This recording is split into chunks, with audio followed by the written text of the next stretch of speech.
Welcome back, America. I'm Hugh Hewitt. Pleased to welcome back Victor Davis Hanson, historian and classicist, host of the Victor Davis Hanson podcast. And I want to begin there, Victor. The last time we talked, it was to talk about your book, The End of Everything, how wars descend in annihilation. And this is really part 2 of that. But I want to first clarify for people like me, your podcast moved. You migrated over to the Daily Signal, which is a great platform. But all of a sudden, I had to go find the podcast again. Did you hear from a lot of people about that? Yes. I think what happened was we were moving for a variety of reasons, and the former platform wanted to retain the name Victor Davis Hanson podcast show. So the Daily Signal had to come up with a new title, and that confused people. Victor Davis Hanson, in his own words, is what they chose. And then, there's something called the keys, and that prior platform had them, so we had to create new ones and a whole new thing. And then we used that 10-day period. I had some health issues that I went up and had a lot of scans and stuff. So we tried to just shut it. We didn't mean to shut it down, but it turned out to be much more disruptive than we followed. But everything's back on normal. I think we're back almost to our normal audience. Now, I found you by simply Googling the Daily Signal and Victor Davis Hanson, and I was able to subscribe again, and now I assume it will show up in my podcast feed. Yes. But I know a lot of people have come to rely on that for sort of the opposite of what we're going to talk about. It retains its standards, it retains an emphasis on fact and on memory and on civilization, and a lot is declining. And I want to begin there. I want to begin with 2 or 3 immediate headlines. The first immediate, I'll give you all 3. First immediate headline, President Trump is adding a ballroom to the White House. The historically illiterate are acting like the East Wing is somehow sacred ground. It's not.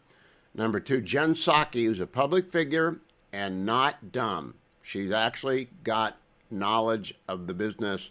Went on a podcast called I've Had It with 2 middle-aged ladies from Oklahoma, an interior designer and a divorce lawyer, who simply touch the depths of internet vulgarity, profanity, and left-wing slimeballing every single episode. But she engaged in suggesting that Usha Vance, the second lady, had been a victim of domestic abuse. And I'm sure they're laughing it off as joke, but it's not. And then finally, and most importantly, Comrade Mamdani is going to become mayor of New York. So all of a sudden, the end of everything becomes very, very real to me. I'm beginning to worry about sort of the collapse of all guardrails in the United States. Do you? Yeah, I do. Especially the historical ignorance. As you know, Richard Nixon put in a bowling alley. Jerry Ford wanted a pool. He tore up the garden out there, put it there. I think it's still there. I've seen it. So presidents do this all the time, and FDR had a place where he could exercise. It became, I think, later the press club. So there's been all sorts of alterations. It's not, and usually the president who authorizes this, in the case of Nixon and Ford, fundraise for it. It doesn't come out of the public purse. So this idea, and everybody that, when I looked at this, a lot of presidents and people have said this is unfortunate that when there are state dinners, they don't have adequate facilities. It's been something that's come up a lot. So Trump's a builder. He's using private funds. And I looked at the drawings. It seems to be in character with the architecture and style of the White House. But all they did was look at the demolition of the east part of the White House where it's going to be. And they just said he's tearing up as if they've never seen demolition before. That was really demagogic commentary. So I don't take it very seriously, but they feel that they want to advance this narrative that Donald Trump is, he likes guilt things, he's crass, he's crude, he's tearing things up, he's putting a T over everything. That's not true. So into that narrative of crass and crude comes the podcasts of the left, from the original Pod Bros of the Obama era up through the I've Had It podcast. Anything now goes that monetizes, Victor. And the I've Had It podcast has 1.2 million subscribers on YouTube. That there's an audience that is monetized by being crude, vulgar, and frankly stupid. It's kind of stupid. Does that presage anything for the society at large, that there's an audience for this?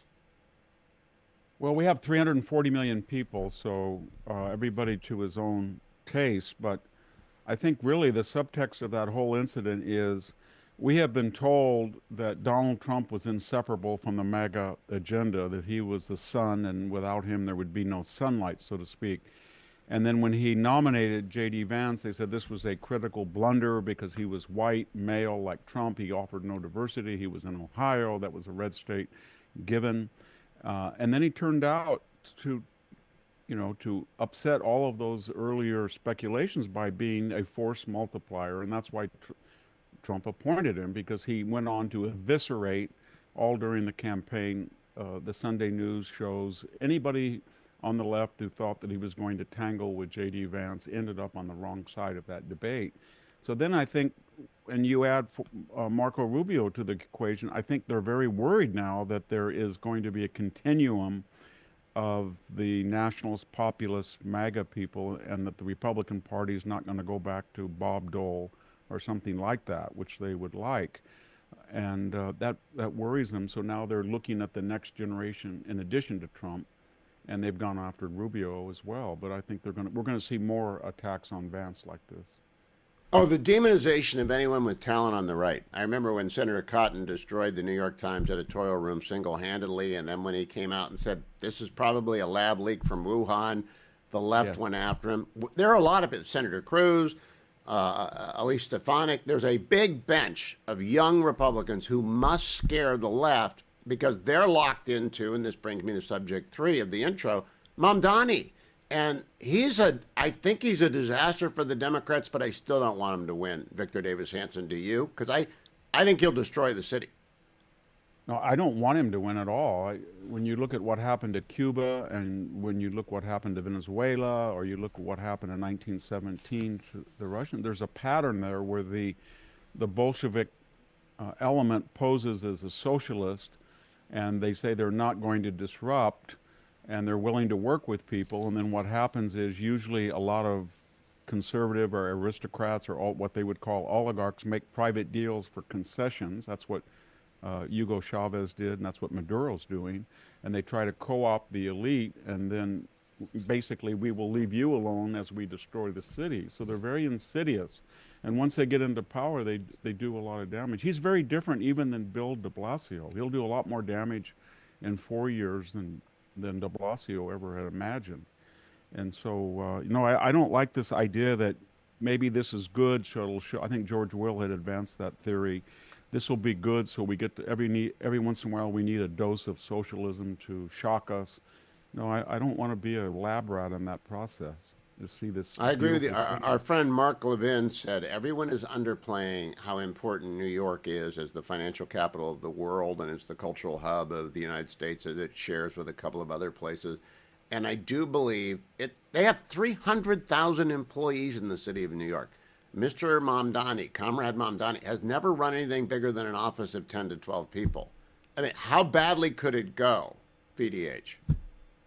It could be, I don't think people appreciate that New York historically and geographically is integral to the financial system of the United States.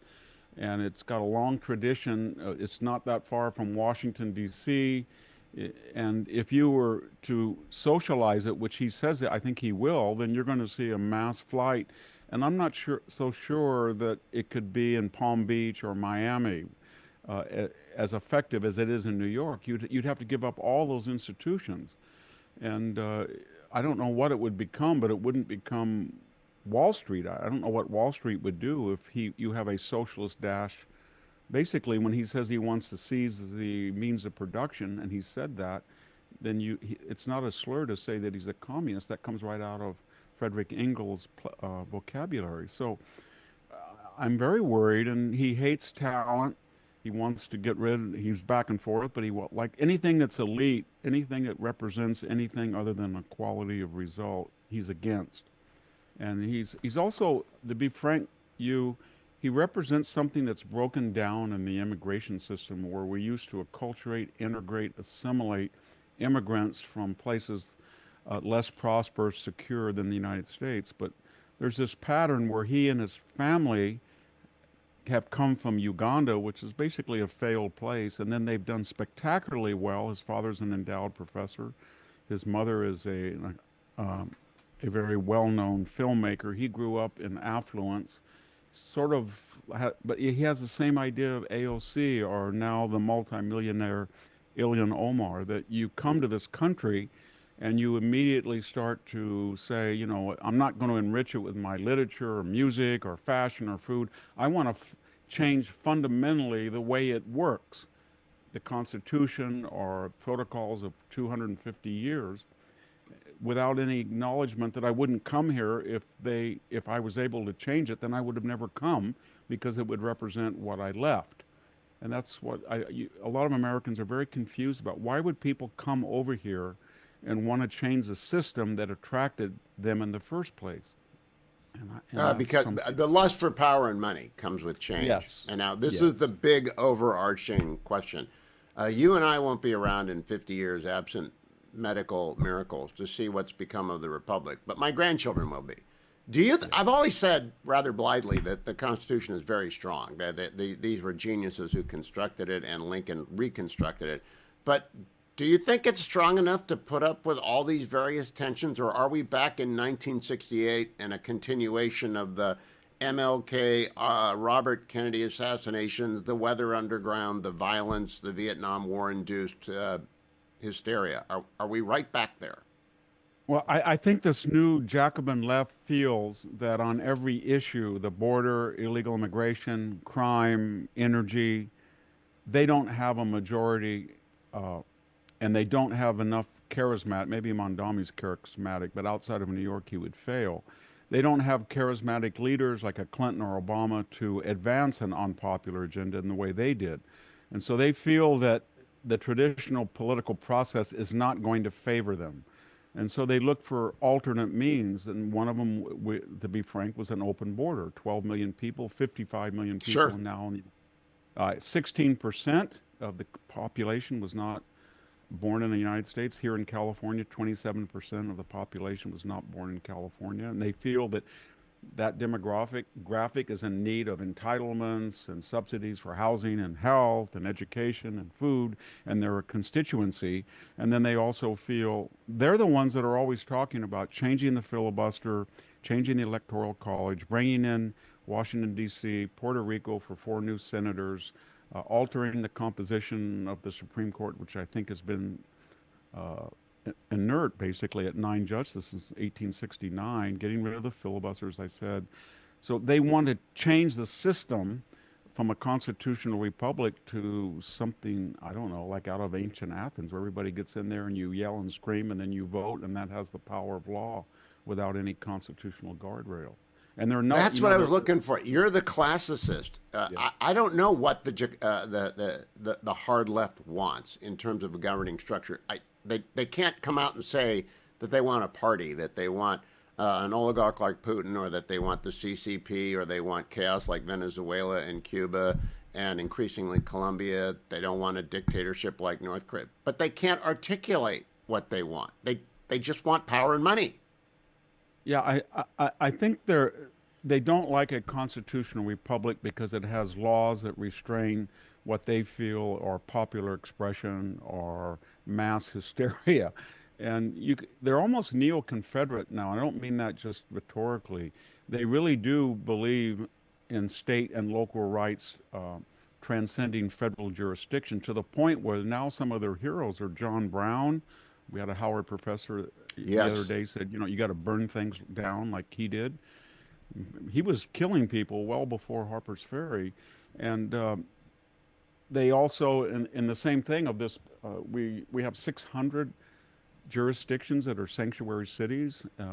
Remember when Jan Brewer, she said the federal government is not enforcing federal immigration law, and I'm going to do it in the state of Arizona.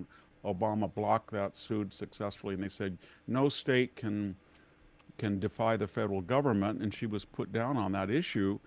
And of course, she was saying the federal government should enforce its own laws. These people are saying state and local law transcends the federal government, which is trying to enforce law. It's the same argument that the nullificationists used South Carolina in the 1832. It's the same thing on the verge. It's the argument that led to Fort Sumter. And that's what Donald Trump is saying. He, on the other side, he's saying, we have federal property in your jurisdictions, and we have federal law that transcends your law in matters of immigration, and we have a right to enforce that law. They are saying, not only do you not have a right, we're going to use popular dissent and condone it, maybe to the extent of violence in the case of Chicago. We're going to use local law enforcement to thwart you, or at least not come to your aid. And we're getting in kind of to a bleeding, I'm afraid we're getting into a bleeding Kansas mid 1850s, where we're going to see people use violence on the assumption that the federal government won't do anything. And it's just going Well, to be. L.A., Los Angeles immigration officer or sheriff was shot last night during an ICE Yeah. raid, and then there was violence in New York this morning. It's becoming commonplace almost Yeah, it is. for It violence is. to happen against law enforcement. Now, yesterday I had on Brett Baer. He's written this, it's a very fine one-volume biography of TR. And he makes explicit an argument that there's a lot of TR in Trump. My argument's been for a long time that there's a lot of Richard Nixon in Trump and a lot of Trump and Richard Nixon, and they might be bookends of a moment. You just finished a book about Trump. Yes. What is the analogy, and where is he taking us? Because he's only got 3 years left. Where's it going to go? What's he trying to get done? I think if you ask him, and I haven't asked him that, I think he would say, I want to restore American preeminence in the world, and I have to do that. We have to do that by reclaiming or rediscovering what gave us prior preeminence, and that is the rule of law, a free market economy, a smaller government, a nationalist sense, a populace, and empowerment of the middle class, sort of this spirit we had during World War II and earlier in the late 19th century. A can do, release the animal spirits. Let's show the world why we were once the envy of everyone. And I think he would say, we're not going to regulate ourselves. We're not going to keep saying we can't do this, we can't do this, we can't. Sort of, let's build a railroad in 1860, six, the transcontinental, and let's not do the high-speed rail in California. That antithesis, that's what he wants. And you can see why he was attracted to Elon Musk and why a lot of these Silicon Valley grandees have now flipped and they think, you know what, AI, cryptocurrency, biological engineering, genetic engineering, all these new technologies, we can really do something for the United States if you can regulate us, but let us don't pick losers and winners the way Biden reportedly did. So I think he really is sort of a poke presidency. He wants, I don't know if the right word is, he wouldn't like it, but manifest destiny. He thinks that we are destined to be the most powerful, benevolent power in the world, and we can't do that unless we get this house in order at home. Well, that would not be a bad objective. I just don't know if it's possible anymore, and I'll present you with this fact set. Trumbull County, which is my home in northeastern Ohio, was as deep red as you could get, with one exception until Trump came along, which was the 1972 Great Silent Majority swamp, when the left nominated a leftist, George McGovern from South Dakota, a leftist populist, and 49 states voted for Richard Nixon, who was a center-right, national security first realist. I think we're headed towards a replay of 72 in 2028, but there won't be an incumbent on I don't know if it'll be the vice president or Secretary Rubio or Senator Cotton. I don't know who it'll be. But do you think we're heading for that kind of a showdown in 2028 between the people who play their lives between the 20s and the people on the left side who play over in between the 5 and the goal line? I mean, they're way off the map. Yeah, there was a common wisdom that the Democratic Party was going so hard left that after JFK, the only way it could win was somebody had to have a Southern accent and at least feign that he was conservative. McGovern came along and said, that's ridiculous, and I'm going to go hard left. And he essentially ruined the Democratic Party for 20 years. I mean, there was the hiatus of Jimmy Carter, but again, he ran as really not a sincere candidate. He said he was a moderate and he was a Southerner, and then that model didn't work when people found out who he was, so it was an interim 4 years. But they really didn't get back on track until Bill Clinton, Al Gore, they were saying, don't be afraid of us. And if you look at the 92 and 96 Democratic uh, agenda and its official statement on immigration and unions and crime, violent juveniles should be treated as adults, and foreign policy. It was not that much different in many aspects of the MAGA agenda in 92 and 96. And So I think, after that cycle, we were back to a normal political cycle with the yes, election of George W. Bush. Had it not been for Albert Gore contesting an election that ought not to have been contested, if Gore had done what Dick Nixon did in yes, 1960 and conceded, we would have had a much different thing. And the media screwed that election up early by calling Florida early. But yeah. then 9/11 happens, and the holiday from history is over, and we're off fighting the Wahhabis. Now we're kind of, and then Obama comes in as a reaction to W, and we're in a strange place, Victor. You're the historian. Has the country ever been in this place before? Well, I entered college in 1971, and I can remember almost daily. This is not 1966, 68. There were No. terrorist attacks almost every day in the news. And I can tell you that when I went to the newly opened UC Santa Cruz campus, all I heard was SDS and violence and almost every. And Vietnam was basically over with as far as we were concerned, but people were swarming downtown. There was violence. I can remember sitting in a classroom in 1973, and people came in and said, "This class is over," and started over. It was the moratorium on the Cambodian bombing, and they threw chairs at people. I can remember going to a class with a distinguished professor of art history, and people ran up and overturned the paintings, the reproductions he had, and said, "You're just a tool of the bourgeois." I had, yeah, we've been there before, but what ends these aberrations, I think, or these madnesses, are what you would call, I think that's what your point was, these landslide victories by common sense people. Reagan put an end to all of that, Yes, he did. and that 12 years of the George Bush didn't carry on to the same extent, unfortunately. I mean, he said kinder, gentler nation, thousand. But it was still a 12-year continuum, and when that was over, people had the luxury of saying, you know what, the left is really dead, and I want to vote for the first African American president, and Obama is for closing the border, and he really played along that there is no red state, there is no blue state, let's unite. Um, there was the Iraq war on popularity, there was the meltdown in 2008. All of that got him elected. But people did think that he would continue that 12-year normalcy, and he didn't.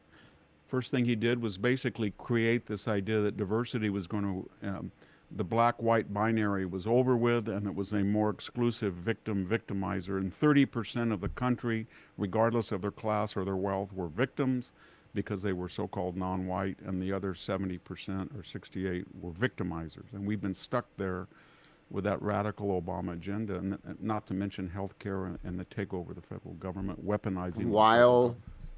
while the left continues to go further towards the left. And so this Yes. leads me to St. Augustine. When he wrote The City of God, it was in response to the barbarian invasion. He said, don't worry, all empires come to an end, and eventually ours is not of this world, etc. That doesn't really work anymore for the people who are living on social media. You know, Kissinger wrote the book Leadership at the end. He said, we're moving from an era where people learn via text to where people learn via image. And that's a very different world, Victor. Images can be manipulated much more quickly than text can be manipulated. Do you worry about the actual end of Western Enlightenment civilization along the rule of law norm? Yeah, I do, because people, they don't, they have no sense of history, and they don't know when somebody is very provocative and says, as a mayor, these people are Nazis or Gestapo, and they have no real idea who the Gestapo was, just that it's the worst thing in Huh? the world. And we're going to go oppose them, or professors start yelling, you've got to burn things down, or you see this level of emulating how Charlie Kirk was shot in the neck. And it just, and then it's all accelerated with social media. It's instantaneous. It's sort of, in the old days, you didn't really see. I could, 50 years ago, what somebody said in Illinois, it didn't affect me. It was reported in the news in 3 days, but now it's instantaneous and it whips people's up. People get very whipped up, and the left is. It. I guess what the other thing is very quickly is that when Trump was elected, they thought it was going to be like the first Trump term where they could stop him easily. And they had Bill Barr and John Bolton and Jim Mattis and a lot of people that internally were not on the agenda. And they thought he was mostly a political change. They didn't understand that Donald Trump ran on a counter revolution.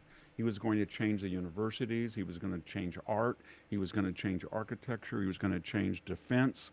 He was going to get rid of DEI. He was really going to finish the war. He was going to be someone who tried to undo the whole progressive project. And they said to themselves, well, we can lose elections, but we cannot lose the corporate boardroom, the university, the foundations, the media, professional sport. This guy is dangerous. And I think they'll do anything to stop that. Anything. Now, can they lose it, Victor? You've been part of academia for much longer than I have, and I only teach in law schools. You teach undergrads, and people look to you for guidance. I don't know that the institution recapture from the left is even worth our time as opposed to building new institutions like you're a chaired professor at Hillsdale as well as Stanford. Where's the effort better put? New institutions or reclaiming old ones? I don't think they're contradictory, but there's another method. A lot of people out in Silicon Valley are almost bragging that they've gone to Stanford, to take that example of proximity, or Berkeley, and they've seen what it's like. And then they say, well, Mark Zuckerberg dropped out, and Jobs dropped out, and Gates dropped out, and there's no social disdain anymore because nobody respects these universities, basically because they have no standards. 80% at Stanford, like Yale, get A's, and they drop the SAT for 4 or 5 years. They're racially obsessed, and I think there's a big movement for people, and given the internet alternative, you have an alternative of a Hillsdale or Thomas Aquinas, that type of education. You have a effort at the University of Texas, the University of Austin, to offer something new or something new within an existing institution. But you also have all these internet courses, and I don't think there's any stigma anymore among the upper middle class to say that my son is working for a business and he went to a year for college, and given that what college turns out, and I've seen the graduates, especially at Stanford, and I don't think they have the same level of learning where I taught at California State University, Fresno. 1984 I started. Those graduates were better educated, more articulate, could write better than Stanford graduates could today, given the law. So I don't think there's anything wrong in the minds of most people just to say my son, my daughter has got a job. And the old idea was general education was necessary to give people the speaking and analytical and written skills to be a functioning citizen and to excel at work. But if they're not going to teach that, and they don't, then there's no, I mean, what could save the higher education you is you've just said, we have an SAT to test people coming in. Why not have one on the way out and see if they've, advanced their analytical and vocabulary and mathematical skills, or they've just stayed the same, or they've actually declined, because that's my suspicion. Victor, one of my theories is that you're right about the stigma doesn't exist anymore, but that there will be a counter stigma, an actual value added to coming out of high school and going into the military, learning discipline, learning to, answer readily, not get in trouble for being stupid young men and not so stupid young women, learning a set of skills, and then deciding where to go. In other words, we're all going to live longer, so we might as well take our time getting some skill sets in order at the open end and not sending kids off to hothouses of weirdness at the age of 18. Here's where I want to end. For a long time, there's been you, Jordan Peterson, Larry Arnn, Dennis Prager, a few sort of big public intellectuals to whom ordinary people could turn for discernment and their books, etc. Who do you think is going to replace you? I mean, I'm unaware, actually. I know who is at work in journalism. I try and platform young journalists who are serious and smart. But who are the public intellectuals who are going to be filling the void that you and Jordan Peterson and Larry are filling right now? That's hard, but I mean, I look at young people, both centrist center right, younger than I am at least. There are some people at the Wall Street Journal, three or four of them, on the editorial pages I listen to. I just had I was on a panel with Coleman Hughes, the young African American intellectual. We were at a tribute for Thomas Sowell at the Ah, Hoover Institution, and he's very impressive. There's people 20 years younger than I am, probably like Molly Hemingway in the conservative movement. There's a lot of them, and so and I see a lot at Stanford. The Stanford Review, I talk to those guys a lot sometimes, and they're very bright. They're much brighter than the people at the Stanford Daily, the liberal counterpart. So uh, I'm I'm guardedly optimistic. And one thing that Charlie Kirk did, I think we misinterpret or we don't appreciate. He basically said that the establishment is left wing and progressive and is trying to destroy America as we knew it. And there's a natural rebelliousness in youth. And you can, when you critique the left, you are not old fuddy-duddies. You are not the establishment. They are the establishment. You are the natural rebellious youth. You're the the angry young man, so to speak, and you're right about it. You are trying to dethrone a fossilized, ossified, calcified elite that's doing your generation harm. And that really resonated with young people because they didn't have to say, I have to wear a tie necessarily, I have to be straight looking. You can be any appearance, and they were taking on the establishment. And the establishment in our time is left wing. And that seems simplistic, but nobody on the right had really made the argument like Charlie Kirk and has. it's succeeding. So, last exit question, Victor. There are three big threats: the Chinese Communist Party and its aligned powers, Russia, Iran, North Korea.